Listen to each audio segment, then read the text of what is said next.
अस्सलाम वालेकुम स्टूडेंट्स। आज की इस वीडियो के अंदर मैं 11th क्लास इंग्लिश का कंप्लीट गेस्ट पेपर आप लोगों को बताने वाली हूँ।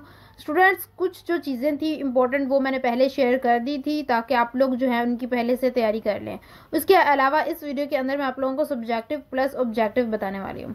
2025 के एग्जाम्स के लिए जो है बहुत ज़्यादा इंपॉर्टेंट चीज़ें हैं वो इस वीडियो के अंदर मैं आप लोगों के साथ डिस्कस करने वाली हूँ। सो वीडियो कंप्लीट देखिएगा और जो भी इंपॉर्टेंट इंस्ट्रक्शंस हैं वो आप लोगों ने लाजमी सुननी है।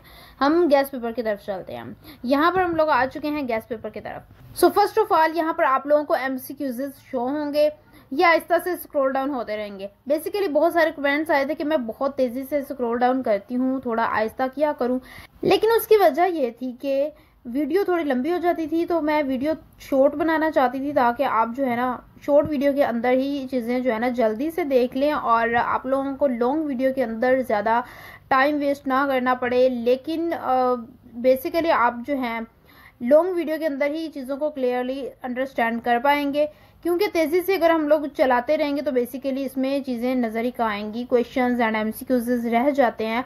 तो इसलिए मैं ऐसा से स्क्रॉल डाउन करूँगी ताकि चीज़ें बीच में ना रहें। तो इसलिए वीडियो थोड़ी लॉन्ग भी हो जाती है तो इससे कोई फ़र्क नहीं पड़ना चाहिए। बेसिकली 3-4 मिनट की वीडियो है। क्वेश्चंस डन हो चुके थे, यहाँ पर आ चुके हैं ट्रांसलेशन के लिए हम लोगों को पैराग्राफ्स कौन से करने हैं।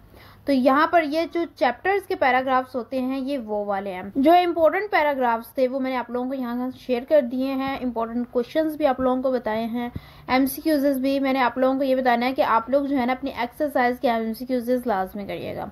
यहाँ पर पंचुएशन के लिए जो है पैराग्राफ्स छोटे छोटे वो आ चुके हैं। पंचुएशन के लिए बहुत ज़्यादा लंबे पैराग्राफ्स नहीं दिए जाते कभी भी, पेपर के अंदर बहुत शॉर्ट होते हैं, 2 लाइन्स के मैक्सिमम और मिनिमम 1.5 या 1 लाइन का होता है।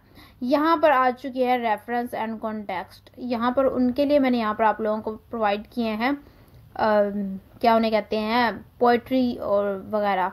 और यहाँ पर जो है क्वेश्चन नंबर 6 में पेयर ऑफ वर्ड्स हैं। पेयर ऑफ वर्ड्स मैंने इंपॉर्टेंट आप लोगों के साथ शेयर कर दिए हैं। जस्ट यही करने हैं, इनमें से ही पेपर के अंदर आप लोगों के पेयर ऑफ वर्ड्स आएंगे।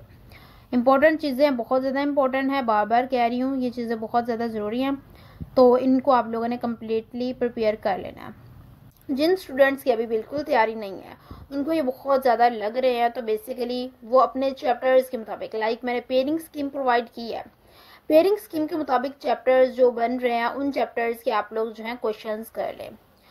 मेरे कहने का मकसद ये है कि पेयरिंग स्कीम के अंदर मैंने चैप्टर्स के साथ क्वेश्चंस मेंशन किए हैं। अब जितने मार्क्स आप लेना चाहते हैं उन मार्क्स के मुताबिक आप वही चैप्टर्स के शॉर्ट क्वेश्चंस याद कर सकते हैं और उन्हीं चैप्टर्स के पैराग्राफ्स कर लें।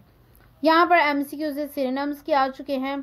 इसके बाद हमारे पास कुछ और एमसीक्यूज होंगे, जैसे करेक्ट फॉर्म ऑफ वर्ब है।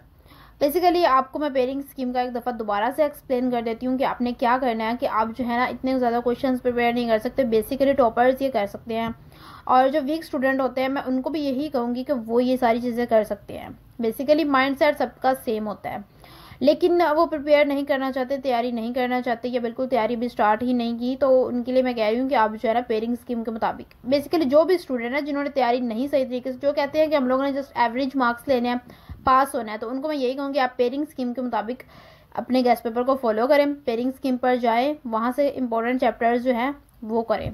बाकी चैप्टर्स आप लोगों को बिल्कुल करने की ज़रूरत नहीं है। बेसिकली अगर आप वही करेंगे तो आप लोगों के बहुत अच्छे मार्क्स आ जाएंगे।